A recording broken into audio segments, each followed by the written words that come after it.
नमस्कार, कैसे हैं? काफ़ी थक गए होंगे आप।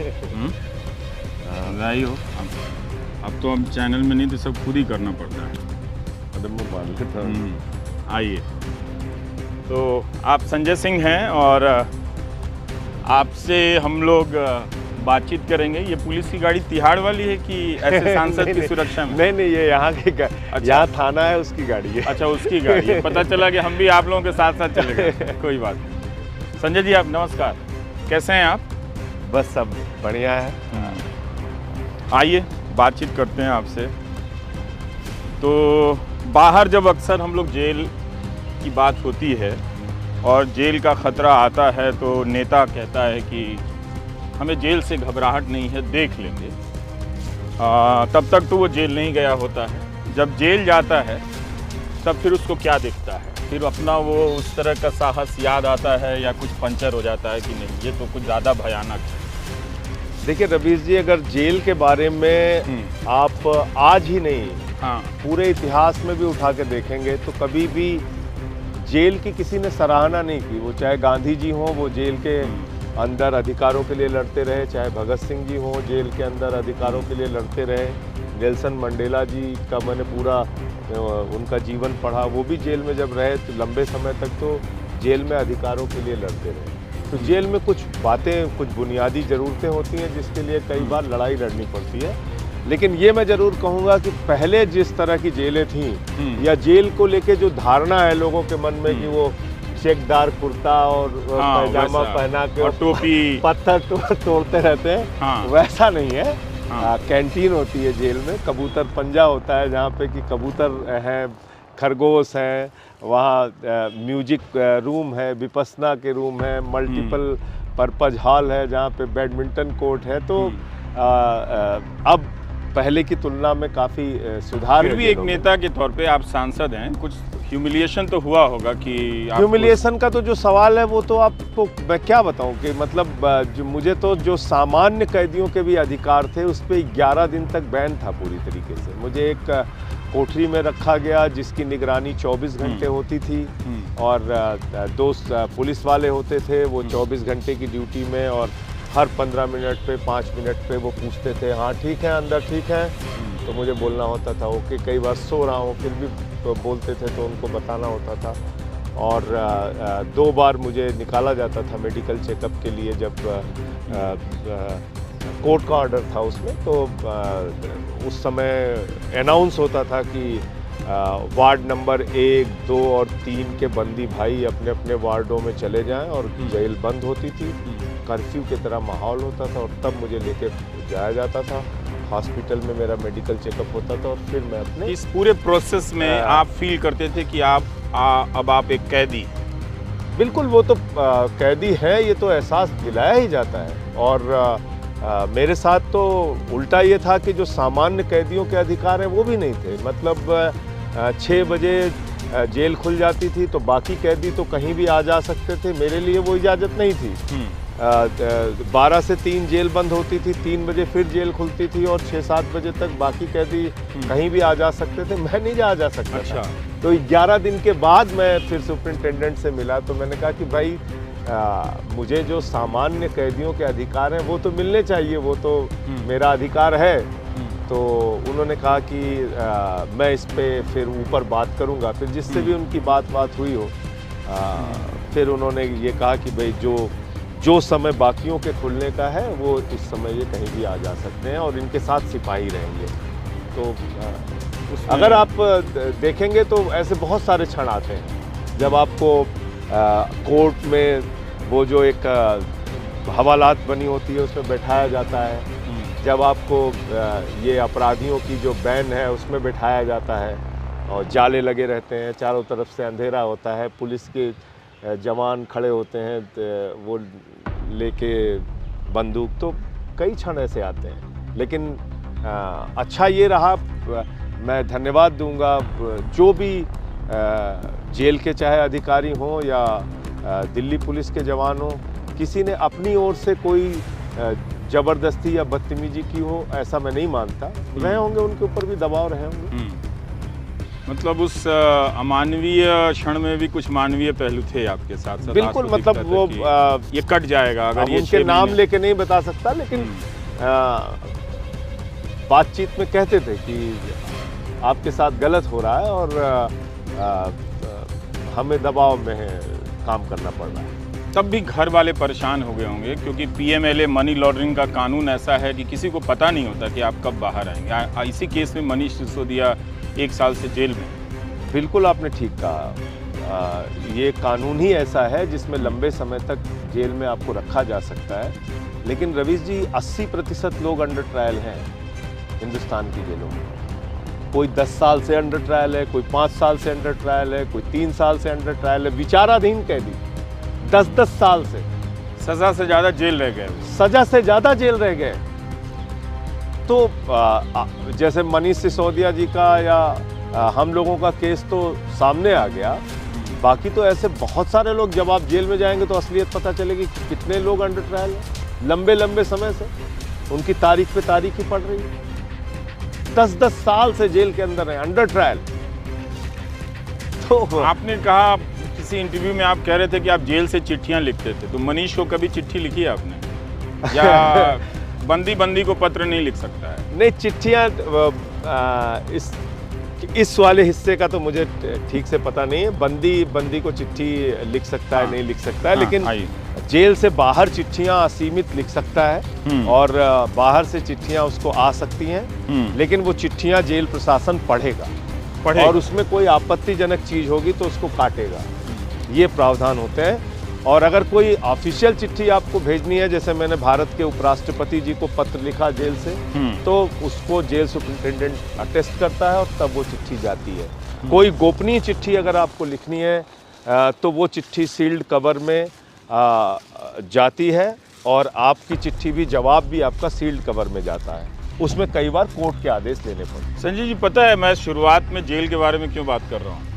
क्योंकि वातावरण ऐसा बन गया है कि जब जेल केजरीवाल गए, जेल मनीष सिसोदिया गए, जेल आप गए, तो जब भी सरकार इस तरह से किसी को जेल भेजती है तो हम जैसे लोगों के बीच भी फ़ोन आने लगते हैं कि आप ज़रा सतर्क रहिएगा, आपको भी जेल भेज दिया जाएगा। नहीं, मुझे तो लगता है ये सब चीज़ें कभी दिमाग में नहीं लानी चाहिए, क्योंकि अगर हम लोग ऐसे डरते ही रहेंगे तो कब तक डरते रहेंगे? इसकी कोई तो लिमिट है। कभी तो हमें तय करना पड़ेगा ना कि भाई अब हो गया यार डरना बहुत। हाँ, ये मतलब कब तक आप डरते रहेंगे? इसी चीज़ का तो डर दिखा के पूरे देश पे अपना अत्याचार और जुल्म चला रहे हैं ये लोग।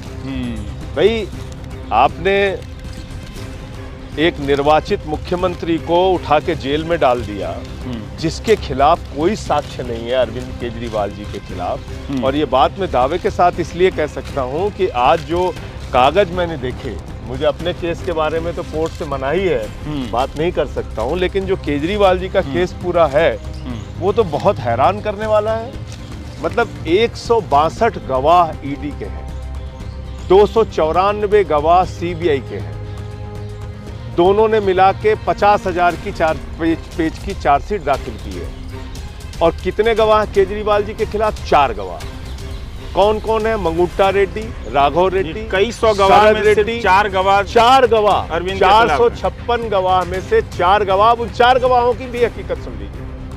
4 गवाह है राघव रेड्डी, मंगुट्टा रेड्डी और शरद रेड्डी, और एक गवाह है सी अरविंद। ये 4 गवाह हैं। इनकी हकीकत सुन लीजिए आप। मंगुट्टा रेड्डी सांसद हैं जिनकी तस्वीर भी मैंने आज प्रधानमंत्री जी के साथ दिखाई थी। मंगुट्टा रेड्डी के घर पे 16 सितंबर 2022 को छापा पड़ता है। उनसे पूछा जाता है, आप केजरीवाल से मुलाकात किए थे? बोले हाँ। बोले आप किस लिए मिले थे? बोले हमने अपने चैरिटेबल ट्रस्ट के लिए जमीन से चाहिए थी, उसके लिए मुलाकात की थी। फिर 10 फरवरी को उनके बेटे राघव रेड्डी की गिरफ्तारी हो जाती है और 16 जुलाई से 10 फरवरी और 16 जुलाई के बीच में राघव रेड्डी और मंगुट्टा रेड्डी के 10 बयान होते हैं रवीश जी, 10 बयान, जिसमें वो बार बार मना कर रहे होते हैं और कभी केजरीवाल का नाम नहीं लेते।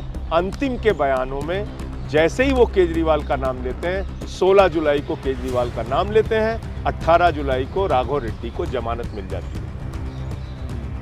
तो ये सब संयोग नहीं है, आप कह रहे हैं। ये संयोग नहीं है। और इससे भी ज्यादा बड़ी बात क्या है, इससे भी ज्यादा बड़ी बात जो आपके दर्शकों को जानना और इस देश के लोगों को जानना जरूरी है कि इसमें से पहले के सारे बयान छिपा लिए जाते हैं। आपको पता नहीं था? हमें तो पता आप ही ये नहीं था। छिपाने का हमें मतलब तो ये छोड़िए। कह रहे हैं हाँ। कि आप अरविंद केजरीवाल के वकील को पता ही नहीं था कि इस तरह के बयान में उनका नाम नहीं लिया गया। आप रवीश जी हमारी बात और वकील की बात तो छोड़ दीजिए, अरविंद केजरीवाल जी की और वकील की बात तो दूर की है, कोर्ट को नहीं पता था। कोर्ट को पता नहीं कोर्ट था। को भी नहीं पता तो था। कोर्ट ने कहा नहीं कि ये हमसे क्यों छिपाया गया? अब आ रहे हैं इस बात पे। जब चार्जशीट दाखिल हुई तो उन्होंने लिखा ये अनरिलाइड अपॉन डॉक्यूमेंट और ये रिलाइड अपॉन डॉक्यूमेंट, यानी वो कागजात जिस पे भरोसा नहीं है और वो कागजात जिस पे भरोसा है। तो किस पे भरोसा है? जिसमें नाम लिया। जिसमें नाम लिया। तो 10 बयान में से 2 बयान पे आपको भरोसा है, 8 बयान पे भरोसा नहीं है। फिर एक 207 में कार्रवाई होती है। हमारे वकील ने अभी कुछ दिनों पहले कोर्ट में एप्लीकेशन दी कि भाई ये तो ठीक नहीं है। भाई कोई ईडी का दफ्तर कोई म्यूजियम तो है नहीं कि आपने वहां कागज इकट्ठा कर लिया, सजाने के लिए रखा है। ईडी का दफ्तर है, जांच के जो कागजात हैं वो आप इकट्ठा कर रहे हैं किसी के भी खिलाफ, उसको दोषी साबित करने के लिए ना। और दोषी कौन कहां साबित होगा? वो अदालत में। तो कागज आपको कहां रखना चाहिए? अदालत में। आपने उसको वहां छिपा के रखा है। कोर्ट ने कहा नहीं, आप इनको जांच कराइए वकीलों। आरोपी का अधिकार है, उसके संबंध में जो भी आपने कागजात और दस्तावेज इकट्ठा किए वो उनके वकीलों को दिखाइए। तब जाकर आपके वकीलों को पता अभी चला। कुछ दिनों पहले सर हमारे वकीलों ने जाके देखा, केजरीवाल जी के वकीलों ने जाके देखा कि क्या क्या बयान मंगुंटा रेड्डी और राघव रेड्डी ने दिया है पहले और बाद में, और किस दिन उसको बेल दी। ये हो गए ये 2 पात्र। अब आ जाते हैं तीसरे पात्र पे, शरद रेड्डी, जिसको खुद ईडी ने किंग पिन बताया। ईडी ने कहा ये किंग पिन है, यही मुख्य घोटालेबाज है। तो उसकी गिरफ्तारी कब होती है? 9 नवंबर को उसके घर पे छापा मार दिया 2022 में। 10 उससे पूछताछ की, उसने केजरीवाल का नाम नहीं लिया। 10 नवंबर को उसकी गिरफ्तारी हो जाती है। और जैसे ही उसकी गिरफ्तारी होती है उसके बाद 10 नवंबर से लेकर 25 अप्रैल तक की तारीखें बहुत महत्वपूर्ण है। 10 नवंबर को किंग पिन ईडी के हिसाब से, जांच एजेंसी के हिसाब से जो किंग पिन है वो 15 नवंबर को 5 करोड़ की पेशगी और नजराने की रिश्वत इलेक्टोरल घोटाले के रूप में बीजेपी को दे रहा है। और अपनी गिरफ्तारी के दौरान और उसके बाद 55 करोड़ रुपए उसने दिए। तो शराब घोटाला तो बीजेपी ने किया है, ये बीजेपी का शराब घोटाला है। पर वित्त मंत्री कह रही हैं कि किसी ने इलेक्टोरल बॉन्ड खरीदा, ये साबित नहीं है कि वो रिश्वत के बदले है या रिश्वत के रूप में है। अब रवीश जी, ये तो कोई भी सामान्य आदमी भी समझ सकता है कि एक आरोपी जो ईडी के कब्जे में है, जिसको ईडी किंग पिन बता रही है, और अपने गिरफ्तारी के 5 दिन के बाद वो 5 करोड़ की पहली पेशगी देता है, फिर अलग अलग किस्तों में 55 करोड़ रुपए देता है। क्या उसके खाते नहीं सीज होने चाहिए थे रवीश जी? एक आरोपी जो आपकी कस्टडी में है उसके खाते क्यों नहीं सीज हुए? मनीष सिसोदिया के खाते सीज है, आपको पता है? उनका सारा बैंक अकाउंट फ्रीज है। उनके कुछ बैंक अकाउंट छोड़ के कुछ बैंक अकाउंट उन्होंने फ्रीज किया। उनकी प्रॉपर्टी जो इस घोटाले, तथाकथित घोटाले की शुरुआत के पहले जब वो न्यूज़ एंकर के रूप में काम करते थे, उस समय की जो खरीदी हुई थी जो फ्लैट था उसको तक को अटैच किया है।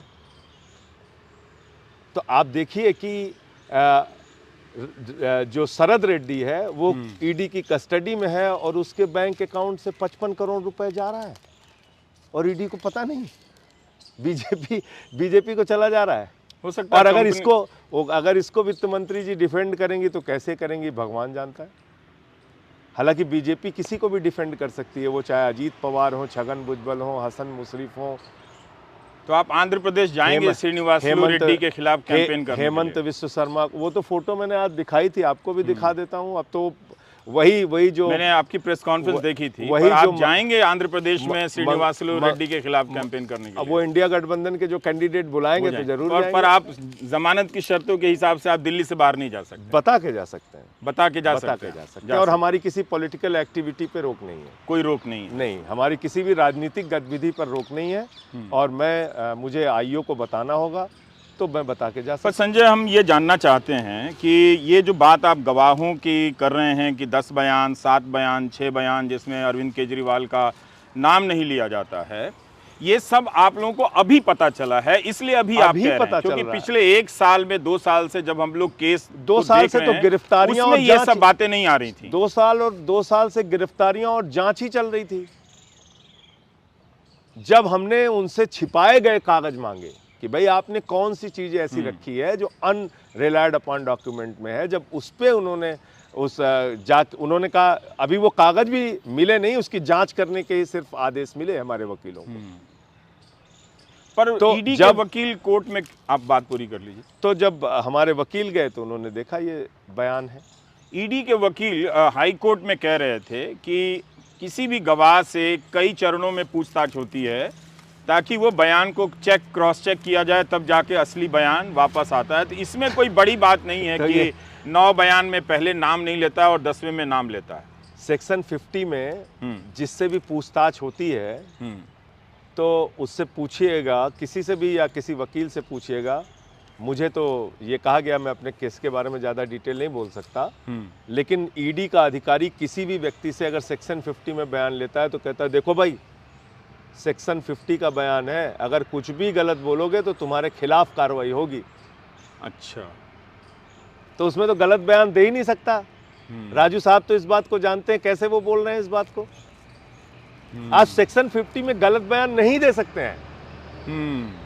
तो ये पहलू है इसका कि जो आप कह रहे हैं कि 9 बयान में या 6 बयान में वो नाम नहीं लेता है, सेक्शन 50 कहता है कि आप कोई भी बयान दे गलत नहीं बोल सकते आप। अगर आप गलत बयान देंगे सेक्शन 50 में तो आपके खिलाफ कार्रवाई होगी। लेकिन वो आदमी अप्रूवर बन जाता है, एक तरह से माफी मिल जाती है उसको। वो अप्रूवर बन जाता है, उसको बेल मिल जाती है और वो चुनाव प्रचार कर रहा है अपने पिता के साथ लगा के फोटो बाकायदा। ये सारे लोग आप लोगों के आसपास कैसे आ गए? ये मंगुंटा रेड्डी जो है ये बाकायदा जो है फोटो लगा के मोदी जी की प्रचार कर रहा है, वोट मांग रहा है 2024 के। पर ये सारे लोग आपके आसपास कैसे आ गए? तेलंगाना का कोई सांसद है, वो मुख्यमंत्री केजरीवाल के पास टाइम लेके आ गया, जो अरविंद केजरीवाल ने भी कहा कि भाई समय नहीं था, वो एक छोटी सी मुलाकात हुई जिसमें वो समय तो उसने बाकायदा चिट्ठी लिख के समय मांगा और जब उसको समय दिया गया तो उस समय के दौरान जो बातचीत हुई उसको उसने शुरुआती बयान में वही बात उसने भी कहा, वही बात सच भी है। लेकिन बाद के बयानों में जब 5 महीने उसके बेटे को जेल में रख दिया तो टूट गया वो, 6 महीने शरद रेड्डी को जेल में रख दिया तो टूट गया। पर आप लोग भी पैनिक में नहीं आए जब शराब नीति को लेकर जब आलोचना हुई तो वापस भी ले लिया आप लोगों ने, पुरानी नीति बहाल कर दी। तो इससे एक मैसेज गया कि शायद नई नीति में कुछ गड़बड़ी थी तो पुरानी नीतियों को वापस अब यही नीति पंजाब में है, वहाँ इसी नीति से मुनाफा हो रहा है। अभी भी यही इसी प्रकार की नीति पंजाब में है। यहाँ पे क्या है कि यहाँ पे इन्होंने कहीं दुकान ही नहीं खुलने दी। मतलब जो ये फैलाया जाता ना गली मोहल्ले में, गली गली में शराब के दो ठेके, मैं आपसे जिम्मेदारी से कह रहा हूँ और आप इसको चाहे चेक करा लीजिएगा, चाहे भाजपा वाला भी कोई चेक करा ले, जो पॉलिसी के पहले ठेकों की संख्या थी उन ठेकों की संख्या में बढ़ोतरी तो क्या घटोतरी हुई। अच्छा, ठेके बढ़े नहीं दिल्ली में, घटे। तो मेरा ये कहना है कि ये पूरा जो शराब घोटाला है ये ईडी की जांच शुरू होने के बाद शुरू होता है और वो घोटाला सीधे तौर पे अब तो मनी ट्रेल है। 55 करोड़ रुपए बीजेपी वालों को मिला है। कितने बीजेपी के नेताओं से पूछताछ हुई? आप यकीन कर सकते हैं कि 55 करोड़ रुपए किसी पार्टी में आएगा और उसके शीर्ष नेतृत्व को पता नहीं चलेगा? क्या आप भरोसा कर सकते हैं रवीश जी इसको, या इस देश का कोई तो नहीं कर सकता। सामान्य मैं तो इस बात को खुद ही अपने कार्यक्रम में क्वेश्चन कर रहा हूं कि किसी कंपनी ने 55 का रेट पड़ रहा है, वो कंपनी बीजेपी को ही चंदा दे रही है, ये थोड़ा विचित्र है। मतलब और अकेले ये तो खैर मान लीजिए शराब भले ही वो कंपनी किसी और पार्टी को दे रही है, पर इससे ये एक्सक्यूज पूरा नहीं हो सकता है। ये तो सीक्वेंस है ना पूरा रवीश जी। 3.8 लाख करोड़ के ठेके उन कंपनियों को मिले जिन्होंने बीजेपी को चंदा दिया। ये तो सर्वविदित सत्य है आज की तारीख में कि जिन पे ईडी और सीबीआई के छापे चले उन्होंने बीजेपी को चंदा दिया, ये तो अब ओपन हो चुका है ना। अब इसमें कोई बहस की तो गुंजाइश नहीं बची। और उसके लिए तो धन्यवाद देना पड़ेगा देश के मुख्य न्यायाधीश को कि उनके आदेश के बाद, 5 जजों के आदेश के बाद ये पूरा इलेक्टोरल बॉन्ड का घोटाला सामने आया। तो नहीं तो आप लोग भी अंधेरे में रहते, आपके पास भी तर्क नहीं थे इसको काउंटर करने के लिए? नहीं थे, तब हम कहते कि जांच हो रही है, या आज हम नहीं बोल पाते आपके सामने, या जो ये अभी जो बयान छिपाया था, अगर हमारे हाँ जो गवाहों के बयान छिपे हुए थे, ये बयान आप जेल से बाहर आए तो आप बहुत तैयार स्पीच के साथ भाषण दे रहे थे, तो लिख कर लाए थे क्या वहाँ? एकदम, मैं तो कभी लिख के भाषण देता ही नहीं, आप जानते ही हैं। कभी कोई पॉइंट वैसे लिख लिया तो गुस्से में गरज रहे थे आप? जब मैं जेल से निकला तो ये आप कह सकते हैं कि 6 महीने की वो जो जेल की यात्रा रही, उस दौरान हर दिन कुछ ना कुछ सोचता रहता था। और जैसे इतनी सारी किताबें पढ़ने का जो मौका मिला, शायद 6 साल में भी नहीं पढ़ पाता मैं, तो उन लोगों को पढ़ने के बाद भी एक मन में अलग तरह से उत्साह, एक अलग तरह से ऊर्जा बढ़ती रहती थी। और वहाँ पे फ़ोन भी नहीं था, दिन में सोने के लिए भी मिल जाता था, तो एक पूरा सोचने का, आत्मचिंतन करने का मौका मिला। और ये लगा कि ये जेल से, मुकदमों से, लाठियों से, इन चीज़ों से डर के हम लोग कब तक दबते रहेंगे? कुछ तो सीमा होगी। और अगर ऐसे ही हम लोग डरते रहेंगे तो ये तो पूरे देश की सरकारों को ही ख़त्म कर देंगे, विपक्ष के। तो मैंने ये सोच ही लिया था, अंदर ही सोच लिया था कि निकलने का जब भी मौका मिलेगा, 4 गुना ज़्यादा मजबूती से प्रहार करेंगे और इनकी सच्चाई को सामने लाएंगे। और जिस दिन मैंने जेल से बाहर कदम रखा, मैंने पलट के उस गेट को देखा, फिर आसमान को देखा, और फिर 300 कदम जो तय किया बाहर आने तक में, उस दौरान मैंने सोच लिया कि अब निकल के पहला काम यही करना है। क्योंकि ये हम बता दें कि ये छोटा ट्रैक्टर है और ये नॉर्थ एवेन्यू है, सांसदों के घर का इलाका है, राष्ट्रपति भवन है, तो यहाँ घास की कटाई और पत्तों की सफाई छटाई चलते रहती है, तो उसी की आवाज़ है जी। हाँ, तो जो वो 300 कदम तय किया, तो मैंने उस समय ये फैसला कर लिया कि नहीं, बाहर निकल के और जो इनका पूरा सच है और तेवर और मजबूती के साथ इनसे लड़ना है। कहीं भी ये मैसेज नहीं जाना चाहिए कि इनसे हम लोग डर गए या झुक गए। क्योंकि एक दिन पहले मैं, क्योंकि टीवी तो वहाँ थी और चैनल भी दिखते थे समाचारों के, तो मैंने देखा कि कुछ उसमें जबरदस्ती की एंगल खोज के, हाँ, कि किसी मास्टर स्ट्रोक की कृपा के तहत आप बाहर आए हैं, उसमें और आम आदमी पार्टी में बगावत करने वाले हैं, चिन्ह बना के और बिंदी लगा के और ऐसी खबरें चला रहे थे। मैंने कहा ठीक है, कल ही का मौका है, अच्छा है कि आज मैं देख ले रहा हूँ इस चीज को। तो आप एक तरह से अपने भाषण में उन आशंकाओं और अफवाहों को भी काउंटर कर रहे थे। तुरंत पूर्ण विराम लगाया मैंने, और सीधे जेल से निकलने के बाद अरविंद जी के घर पे गया, वहाँ पे सुनीता भाभी से मुलाकात किया, और उसके बाद फिर मनीष जी के घर गया, पार्टी ऑफिस आया। तो सारी चीज़ें जो थी उसको सामने रखा। और ये हकीकत है कि पर संजय, आपको थोड़ा तो कैसे एहसास हुआ होगा, इसको महसूस कर पाए होंगे कि ये सरकार कहाँ तक जा सकती है? बहुत बुरे हद तक जा सकती है, मतलब जिसकी आप कल्पना भी नहीं करेंगे वहाँ तक जा सकती है। बहुत बुरे हालात हैं, मतलब क्या बताएं आप, बहुत बुरा लग रहा था जब मैं टीवी में देख रहा था कि कैसे जो है अचानक 6:50 पे ये घोटाला सामने आता है और 7:14 पे ईडी पहुंच जाती है, और 2.5 घंटे की पूछताछ के बाद केजरीवाल जी को पकड़ के वैन में बिठा के और लेके चले गए। अंदर से लग रहा था कि आखिर ये हो क्या रहा है। देश की राजधानी दिल्ली में जो 3 बार के चुने हुए मुख्यमंत्री हैं, प्रचंड बहुमत से चुने हुए मुख्यमंत्री हैं, बिजली पे, शिक्षा पे, स्वास्थ्य पे, ये तो डाटा कहता है ना खुलेआम कि हमने कितना अच्छा काम दिल्ली के लिए किया। बावजूद इसके आप उसी सरकार के पीछे पड़े हुए हैं। 1 साल से मणिपुर जल रहा है, एक कारगिल के फौजी की पत्नी को निवस्त करके घुमाया गया, उसको मुख्यमंत्री को आप कंधे पे बिठा के माला पहना के घूम रहे हैं। मणिपुर में इस्तीफा नहीं चाहिए। हमारी पहलवान बेटियों को घसीट के पीटा गया, उनको न्याय नहीं चाहिए। देश के गृह राज्य मंत्री का बेटा किसानों को कुचलते हुए पूरे देश ने देखा, वो देश के गृह राज्य मंत्री रहेंगे।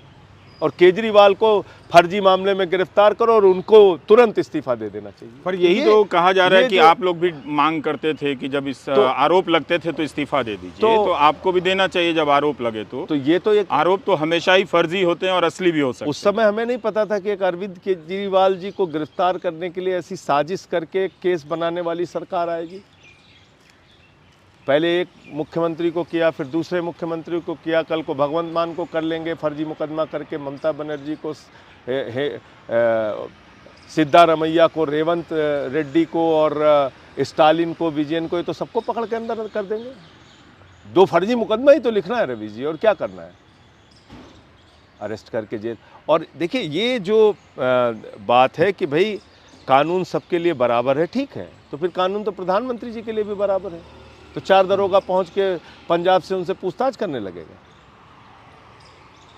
तो इसलिए मैं समझता हूं कि पर क्या हेमंत सोरेन ने गलत किया इस्तीफा देके?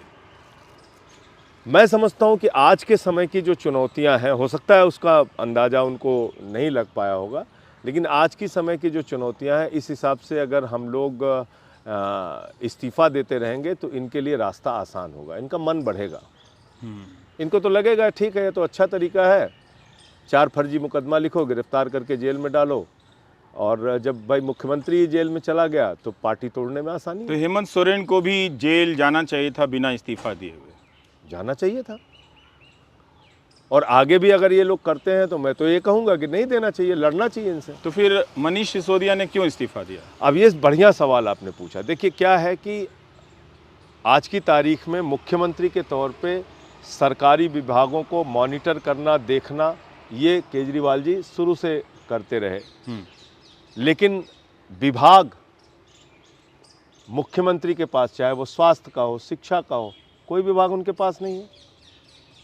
मनीष सिसोदिया जी के पास एक व्यवहारिक, उस समय जो कई सारे विभाग थे, और आतिशी जी चूँकि उनके साथ काम की हुई थी, उनको अनुभव भी था और उस काम को आगे अच्छा बढ़ा रही हैं। तो ये अरविंद जी के केस में मैं समझता हूं कि जो उनके दिशा निर्देश पर मंत्रियों के काम करने का जो सिलसिला है वो नहीं रुकेगा, और ज़रूरत नहीं है, इसलिए कि उनके पास पोर्टफोलियो नहीं है। और दूसरी चीज़ मैं और भी आगे बढ़ के अगर कहूं तो इसी जेल में सुब्रतो राय सहारा को इंटरनेट, फ़ोन, ऑफिस, मीटिंग करने का अधिकार और मीटिंग करने वालों की गाड़ियां अंदर जाने का, यहाँ तक का अधिकार कोर्ट से ऑर्डर मिला था। चंद्रा ब्रदर्स के मामले में भी ऐसा ही था कि उनको भी ऑफिस का इंतजाम मिला था।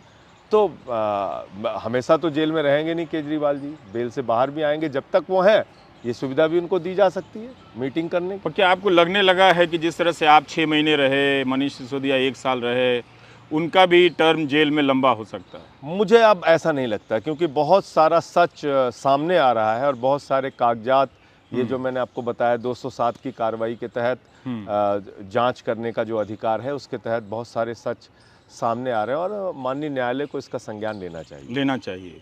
पर बार बार ये बात आ रही थी कि क्या आम आदमी पार्टी इस पूरे संकट में किस तरह की नैतिकता, फोटो बाद में खिंचा लेंगे, नमस्ते, अभी इंटरव्यू चल रहा है, तो किस तरह की नैतिकता कायम करना चाहती है?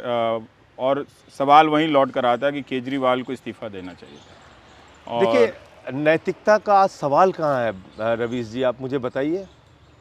देश का प्रधानमंत्री भोपाल की रैली में कहता है 70,000 करोड़ का घोटाला किया है अजीत पवार ने, और ठीक दूसरे दिन वो बीजेपी में शामिल हो जाता है और वित्त मंत्रालय उसके जिम्मे हो जाता है और केसों से बरी होना शुरू हो जाता है। दाऊद इब्राहिम से प्रफुल्ल पटेल के रिश्ते जोड़ रहे थे लोग, इकबाल मिर्ची और पता नहीं क्या क्या। हसन मुशर्रफ बहुत बड़ा 100 करोड़ का घोटालेबाज था, चीनी मिल का घोटालेबाज। 800 करोड़ का महाराष्ट्र सदन का घोटाला लगा रहे थे छगन भुजबल पे। जमीनों के घोटाले का आरोप लगा रहे थे राणे के ऊपर। जनार्दन रेड्डी पे तो माइनिंग के हजारों करोड़ के घोटाले के आरोप। वाटर घोटाले का आरोप हेमंत विश्व शर्मा पे, शुभेंदु अधिकारी और मुकुल राय पे शारदा नारदा स्कैम।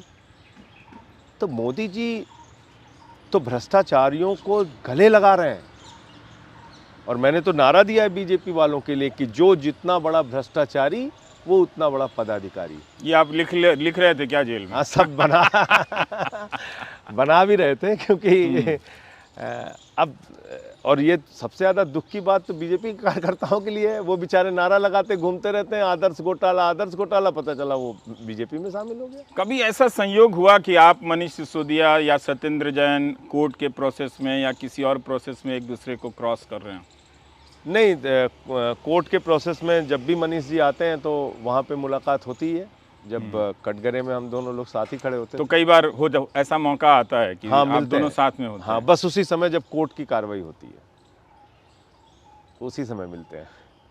तो आपको लगता है कि आप मनीष के केस पे तो बात कर सकते हैं ना? हाँ हाँ, बिल्कुल, कि मनीष जी के, अरविंद जी के और बाकी भी जो ये लोग हैं इस पे बात कर सकते हैं, कोई दिक्कत नहीं है।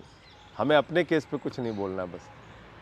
आप अपने केस पे नहीं बोल सकते, पर उनके केस में भी तो यही सब आरोप होगा जो आप पर लगा है कि जो आपके केस में कोर्ट ने कहा था, ये तो मीडिया में हमने भी रिपोर्ट किया है कि मनी ट्रेल कहाँ है और फिर जमानत मिलती है। तो मनी ट्रेल का सवाल तो अरविंद केजरीवाल के केस में भी है। मनी ट्रेल कहाँ है?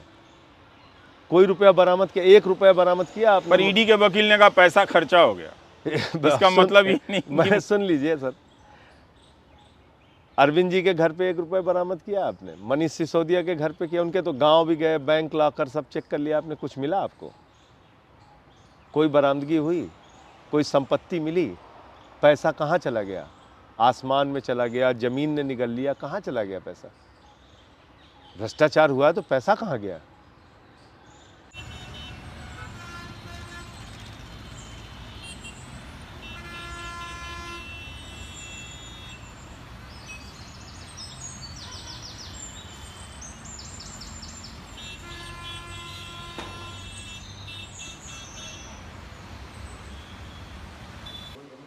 तो हम बाहर से भीतर इसलिए आ गए कि मधुमक्खियां हम दोनों पे मेहरबान हो गई। तो चलिए, कुछ तकलीफ जेल के बाहर भी होनी चाहिए। हम ये अब हम बातचीत को ख़त्म भी करना चाहते हैं, पर आपने मोटा मोटी ये बात बताई कि किस तरह से अरविंद केजरीवाल के मामले में गवाह जो नाम लिए गए उनकी गिरफ्तारी को आप लोग पब्लिक में चैलेंज कर रहे हैं। कोर्ट में अब सुनवाई होगी, जैसा होगा हम ये जानना चाहते हैं कि इस वक्त आम आदमी पार्टी किस स्टेज में है। जिस तरह से शिवसेना का हाल हुआ, उद्धव ठाकरे के रहते शिवसेना ख़त्म हो गई, उसके 2 फाड़ हो गए। शरद पवार जैसे इतने अनुभवी नेता के रहते हुए भी एनसीपी के 2 फाड़ हो गए, सिंबल चला गया। क्या आप अपनी पार्टी के लिए इस तरह का संकट देख रहे हैं? क्योंकि आपके मुख्यमंत्री जेल में हैं, 2 सीनियर मिनिस्टर जेल में हैं, आप भी जेल में रह के 6 महीने तक आए हैं। अब पता नहीं अब कौन और मिनिस्टर जेल में जा सकता है। देखिए, संकट से तो बिल्कुल इनकार नहीं किया जा सकता, लेकिन मैं ये कह रहा हूँ कि इसके लिए अब आपको सोचना होगा कि आपको वो पटका पहन के इनके सामने इनके गुलाम की तरह इनके साथ शामिल हो जाना है या फिर डट के इनके खिलाफ आवाज़ उठानी है। ये तो आपको तय करना पड़ेगा। किस तरह के राजनीतिक व्यक्ति के रूप में आप अपने आप को चाहते हैं कि आपको याद किया जाए, क्योंकि देखिए ये इतिहास के पन्नों में कहीं ना कहीं दर्ज होगा। अगर आप झुक गए इनके आगे तो आपको एक कायर के रूप में याद किया जाएगा, और अगर आप बहादुरी से लड़ते रहे तो आपको बहादुर के रूप में। तो ये अब मैं तो सभी विपक्षी पार्टियों से कहना चाहता हूं कि थोड़ा हौसला रखिए। इतना ज़्यादा डरने की ज़रूरत नहीं है कि 4 मुकदमा हो गया तो आप तुरंत जो है मोदी जिंदाबाद करने लगे। इससे कोई समस्या ये हो रही है कि उनके जो मेन लीडर हैं उनको उठा के जेल में बंद कर दिया जा रहा है। पीछे पार्टी को तोड़ना या फिर मैनिपुलेट करना आसान हो जा रहा है। मैं तो कह रहा हूँ ऊपर की लीडरशिप और नीचे की लीडरशिप दोनों को तैयार रहना चाहिए। दोनों को इस बात के लिए तैयार रहना चाहिए कि भाई अगर मान लीजिए एक परिस्थिति आपके सामने आई है तो उससे लड़िए आप। अच्छा, आप बीजेपी में शामिल हो जाएंगे तो आपका क्या भला हो जाएगा? आप जाके वहां पे आप पहली बात मिनिस्टर बन सकते हैं ज्योतिरादित्य की तरह। मैं ये कहता हूं 14 पूर्व मुख्यमंत्री गए वहां पे, तो आप एक पार्टी में थे तो वहां मुख्यमंत्री थे ना भाई। पूर्व मुख्यमंत्री के तौर पे गए तो आपको कहीं राज्यसभा पकड़ा दी गई, कहीं कुछ पकड़ा दिया गया। आप जैसे सिंधिया साहब की बात कर रहे हैं, तो वो तो मुख्यमंत्री की लड़ाई में थे ना मध्य प्रदेश में, कि आज नहीं तो कल वो मुख्यमंत्री कांग्रेस पार्टी में बन सकते हैं। उनके पिताजी रहे कांग्रेस में लंबे समय तक, रेल मंत्री रहे, वो कई मंत्री के पद पे, या जितने भी नेता गए। पर जब आप एक राज्य के मुख्यमंत्री ही बन गए एक पार्टी की तरफ से, कांग्रेस की तरफ से, उसके बाद आपको मतलब क्या और चाहिए उससे ज्यादा? फिर दोबारा उस पार्टी में रहोगे तो दोबारा जब भी वो सरकार आएगी तो हो सकता है तुम्हारे लिए मुख्यमंत्री बनने का चांस हो। पर जो माहौल है, जो 10 साल पिछले 10 साल का रिकॉर्ड है, उससे देखकर आपसे जो कई विधायक अभी मिलने आए, तो मुझे भी देखकर लगा कि शायद इन्हीं में से कोई 2-4 फिर बदल के बीजेपी में चला जाएगा, पार्टी टूट जाएगी। क्योंकि ये टूटते हुए देखा गया, तृणमूल में भी गए हैं लोग, शिवसेना में भी गए हैं लोग। हाँ, तो जिन पे ईडी सीबीआई के छापे शुरू होते हैं वो अगर शामिल हो जाते हैं तो बंद हो जाते हैं। तपस राय का भी उदाहरण है। पर आप कह रहे हैं कि विपक्ष को डिमोरलाइज होने की जरूरत नहीं है। 2-4-6 महीने की जेल अगर आपको मिलती है तो लड़ने के लिए तैयार रहिए। कितना डरोगे भाई? हिटलर की भी तो सभा में एक आदमी की फोटो हम लोग देखते हैं ना, कि वो सबने हाथ उठाया, उसने हाथ नहीं उठाया ना, देखते हैं ना हम लोग। आज भी वही फोटो चलती है। जिन्होंने हाथ उठाया उनकी तो फोटो नहीं चलती ना।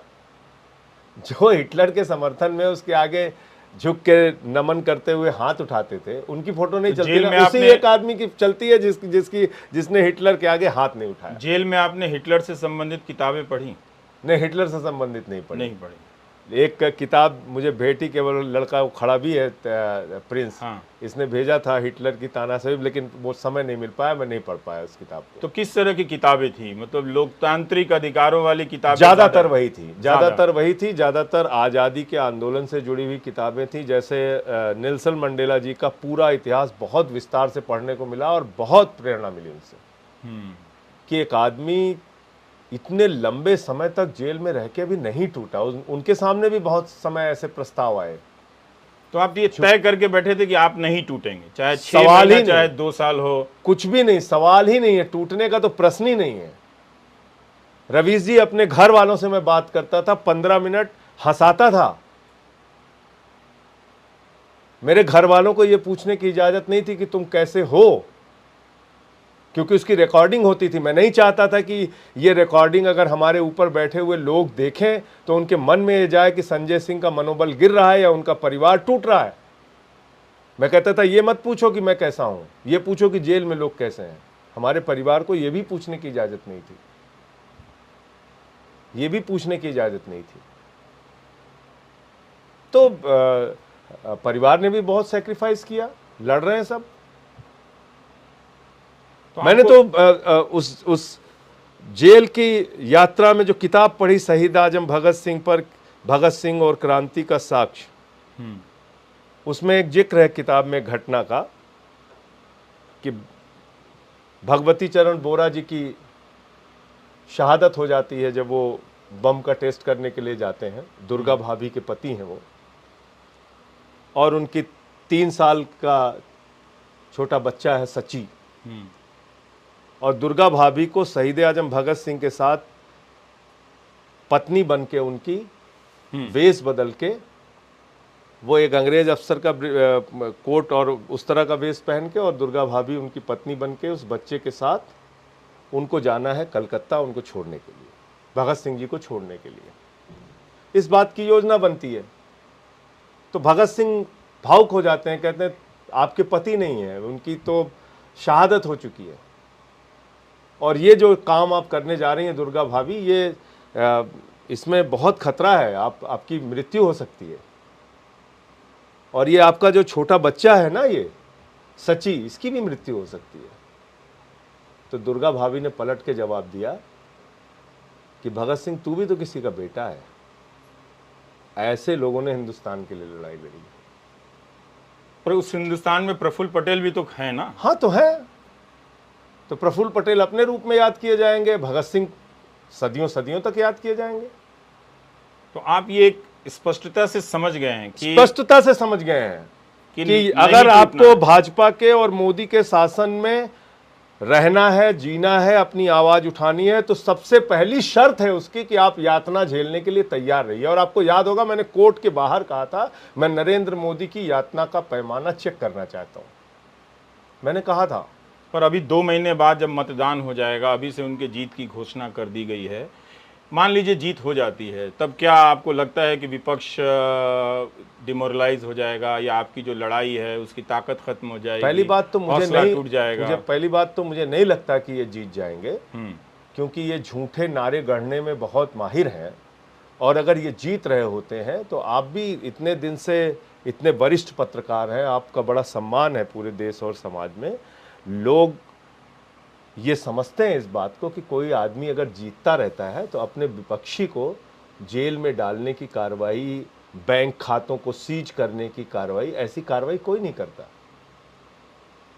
ये हताशा की कार्रवाई है। सैचुरेशन पॉइंट पे थी बीजेपी। फिर भी अगर जीत रही नहीं, है मैं तो आपको लगता है कि आप लोग लंबी लड़ाई लड़ पाएंगे? मैं जैसे रवीश जी, ये क्या है कि ये एक धारणा गलत बनाई जा रही है, 400 पार 400 पार। अरे आपने तो 200 पार कहा बंगाल में, क्या हुआ वहां? दिल्ली में आपने 45 पार कहा, 8 सीट आई। मेघालय में आपने 21 पार कहा, 1 सीट आई।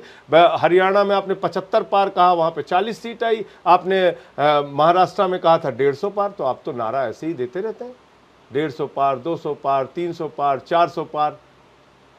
तो लगता है कि मैं तो जेल में एक नारा देने वाला था भाजपाइयों को कि उनको कहना चाहिए 600 पार, क्योंकि अखंड भारत से भी उनकी सीटें आ सकती हैं, कुछ पाकिस्तान में, बांग्लादेश में, श्रीलंका से भी उनकी, हाँ, अफगानिस्तान से भी कुछ सीटें आ सकती हैं उनकी। आपको लगता है कि आपकी पार्टी बीजेपी आज बहुत ताकतवर पार्टी है? 8200 करोड़ तो उसे सिर्फ इलेक्टोरल बॉन्ड से मिला है, इलेक्टोरल ट्रस्ट से भी कई हजार करोड़ मिले हैं। इतनी ताकतवर एजेंसियां हैं, उससे आम आदमी पार्टी जैसी एक नई छोटी पार्टी लड़ पाएगी? देखिए, शिवसेना भी लड़ाकुओं की पार्टी थी, बहुत लड़ने वाले उसके कार्यकर्ता थे, लेकिन देखते देखते खत्म हो गई वो। तो नहीं अगर लड़ पाएंगे लोग ना रवीश जी, तो ये आप निश्चित मान के चलिए कि तानाशाही का शासन तो फिर इस देश में चलेगा। 5 किलो राशन में खुश रहिए, क्या प्रॉब्लम है फिर? ना आपको नौकरी मिलेगी, ना आपको महंगाई से छुटकारा मिलेगा, ना आपको अग्निवीर योजना से छुटकारा मिलेगा। तो ये सब अगर बर्दाश्त करने के लिए इस देश के लोग तैयार हैं तो ये चलती रहेगी। और अगर इसके खिलाफ आवाज उठाएंगे तो ये व्यवस्था बदलेगी। तो आप ये मानने के लिए तैयार नहीं, ये स्वीकार करने के लिए तैयार नहीं है जो चीजें आप गिना रहे हैं तानाशाही से संबंधित? मैं तो पार्लियामेंट में भी बोलता रहा, मणिपुर के मुद्दे पे बोला तो मुझे सस्पेंड करके बाहर कर दिया। पर आप कहते थे कि अडानी के खिलाफ बोल रहा हूं इसलिए मुझे टारगेट किया जा रहा है। तो अडानी के खिलाफ बोला नहीं क्या रवीश जी? कोई एक भी चीज ऐसी रही हो जिसको मैंने प्रेस कॉन्फ्रेंस करके या पार्लियामेंट में उठा के या पब्लिक के बीच में जब मीटिंग होती थी नहीं बोलता था क्या? और क्या गलत बोलता था क्या? 2.5 लाख करोड़ रुपए का लोन एक व्यक्ति को, रेल उसी को, सेल उसी को, कोल उसी को, स्टील उसी को, पानी उसी को, बिजली उसी को, कोयला उसी को, पूरा देश एक आदमी को। ये बोलना नहीं चाहिए।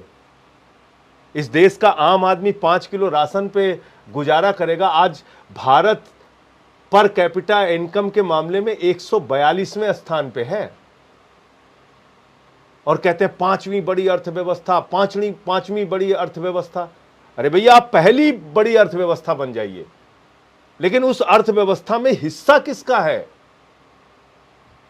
क्या आम आदमी के पर कैपिटा इनकम में आपने कोई सुधार किया? क्या उसकी आमदनी बढ़ी? आप 5वीं बड़ी अर्थव्यवस्था में चंद लोगों को चुन चुन के उनके नाम पूरा देश करते जा रहे हैं और बातें इतनी बड़ी बड़ी करते हैं। 82 करोड़ लोगों को 5 किलो राशन क्यों दे रहे हैं आप? अगर आप इतने शक्तिशाली आर्थिक रूप से आपने भारत को बना दिया है तो 82 करोड़ लोग इस देश में 5 किलो राशन पर जीने के लिए मजबूर क्यों हैं? और आपका मित्र जो है उसको तो आपने सब कुछ सौंप दिया भाई। रेल ले लो, सेल ले लो, कोल ले लो, बिजली ले लो, पानी ले लो। एक आखिरी सवाल है, आपकी पार्टी बनी रहेगी, टूटेगी नहीं? बनी रहेगी। और मैं सबसे अपने कार्यकर्ताओं से निवेदन करना चाहता हूं और ये कहना चाहता हूं कि हौसले से रहिए, ये सब तो चलता रहता है। आपको तय करना है भाई कि आपका नाम किस रूप में दर्ज किया जाएगा। ये आपके अपने हाथ में है। ये आप अपनी पार्टी के बाकी लोगों को भी बोल रहे हैं। ये आपके अपने हाथ में है। तात्कालिक रूप से तो थोड़ी बहुत फायदा आपको हो सकता है, मैं मानता हूं।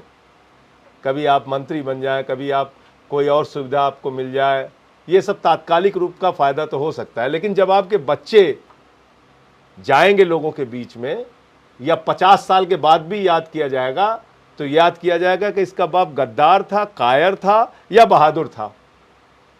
आपने अपने बच्चों को अच्छी लेगेसी दी। कोई पट्टा लिखा के तो आया नहीं इस धरती पे कि हमेशा हम ही को रहना है। एक ना एक दिन तो हर आदमी को जाना है। उसकी पूंजी क्या रहती है? तो संजय सिंह ये चाहते हैं कि वो हमेशा इसी तरह याद किए जाएं कि वो मोदी दौर में लड़ने वाले सांसद। हाँ बिल्कुल, मैं इसी तरह से, मैं एकदम सोचता हूँ, इसको दिल से सोचता हूँ कि मुझे इसी तरह से याद किया जाए कि मैं बहादुरी के साथ इनके अत्याचार के खिलाफ लड़ता रहा। संजय सिंह, और हमारी पार्टी को भी इसी तरह से याद किया जाए। बहुत बहुत शुक्रिया, धन्यवाद।